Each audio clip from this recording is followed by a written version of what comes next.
आणि आता सविस्तर बातम्यांची सुरुवात करूया मोठ्या बातमीनं। नसरापूर अत्याचार हत्या प्रकरणाचा आज निकाल लागणार आहे। आजच्या या निकालाकडे संपूर्ण राज्याचं लक्ष लागलेलं आहे। या अत्याचार खटल्याबाबत आज निर्णय येणार आहे। जलद गती सुनावणीचा हा ऐतिहासिक खटला आहे। नसरापूरमध्ये 3.5 वर्षाच्या बालिकेवर अत्याचार करून तिचा खून करण्यात आला होता। अत्यंत निर्घृणपणे तिचा खून करण्यात आल्याची संतापजनक ही घटना घडली होती। राज्यभरातून तीव्र प्रतिक्रिया यावर उमटल्या होत्या। या प्रकरणातल्या खटल्याचा निकाल आज जाहीर होण्याची शक्यता आहे। तेव्हा विशेष म्हणजे गुन्हा घडल्यानंतर अवघ्या 2.5 महिन्यामध्ये या खटल्याची सुनावणी पूर्ण झाली आहे। पोलिसांनी 16 दिवसांमध्ये 1200 पानी दोषारोपपत्र दाखल केलं आणि 55 साक्षीदार, डीएनए, सीसीटीव्ही आणि वैद्यकीय पुराव्यांच्या आधारे या प्रकरणाची सुनावणी पूर्ण झाली आहे। राज्याच्या न्यायालयीन इतिहासातली ही सर्वात जलद गतीनं सुनावणी झालेल्या खटल्यांपैकी एक महत्त्वाचा खटला ठरणार आहे। त्यामुळे न्यायालय आरोपीला आता काय शिक्षा सुनावतं याकडे राज्यासह देशाचं सुद्धा लक्ष लागलेलं आहे।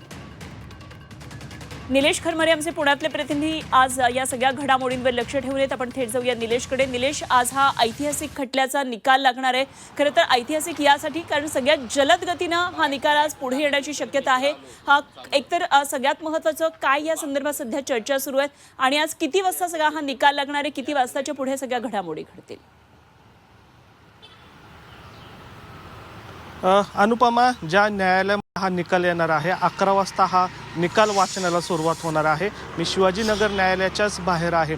खरं तर 10:30 वाजता या निकालाची सुरुवात होईल। 11 वाजता न्यायाधीशांकडून संपूर्ण 1200 पानांचा जो आरोपपत्र दाखल केलेला आहे त्या आरोपपत्रावर या ठिकाणी अंतिम निर्णय जो आहे तो आज 11 वाजता येण्याची शक्यता आहे। महत्त्वाचं म्हणजे या प्रकरणात जर बघितलं तर ही घटना घडली होती 1 मेला आणि जवळपास 54 दिवसांमध्ये म्हणजे 2.25 महिन्यांमध्ये हा निकाल जो आहे तो या ठिकाणी देताना आपल्याला पाहायला मिळत आहे। महत्त्वाचं म्हणजे 55 जणांची साक्ष नोंदवण्यात आलेली आहे। 1200 पानांचं आरोपपत्र या ठिकाणी दाखल करण्यात आलेलं आहे।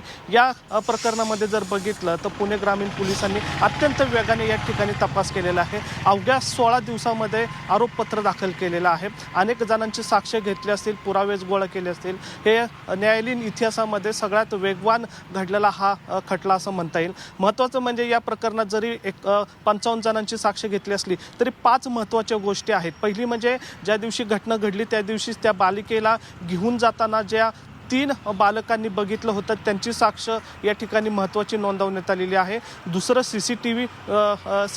सीसीटीव्ही फुटेज आहे।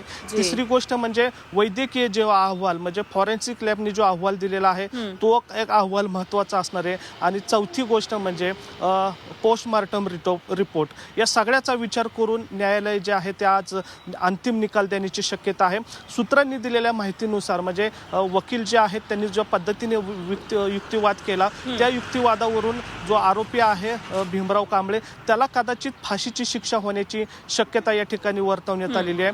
खरं तर त्याला जर या ठिकाणी आजच्या अंतिम सुनावणी दरम्यान जर त्याला स्वतःला तिथं हजर करण्यात आलं तर घटनेनुसार जो आरोपी असतो त्याला काय शिक्षा झालेली आहे ही प्रत्यक्षात सांगण्याची गरज असते। कारण इथून मागचा जर युक्तिवाद बघितला किंवा सुनावणी बघितलं तर ती इन कॅमेरा होत होती। काही वेळेला सुरक्षेच्या कारणास्तव आरोपीला कोर्टात हजर नव्हतं केलं होतं, व्हिडिओ कॉन्फरन्सद्वारे त्याला हजर करण्यात आलं होतं। मात्र जर आज त्याला जर न्यायालयात हजर केलं तर निश्चित की त्याला फाशीची शिक्षा ही सुनावली जाणार आहे। जनमानसाची भावना सुद्धा तेवढीच तीव्र आहे। या आरोपीला, या नराधमाला कठोरात कठोर शिक्षा मिळावी अशीच खरं तर जनमानसाची भावना आहे। त्यामुळे काय नेमकं कोर्टामध्ये घडामोडी घडतात निलेश आपल्याकडून वेळोवेळी जाणून घेत राहणार आहोत। तुर्तास धन्यवाद दिलेल्या सगळ्या सविस्तर माहितीसाठी। निलेश खरमरे आमचे पुण्यातले प्रतिनिधी आपल्याबरोबर।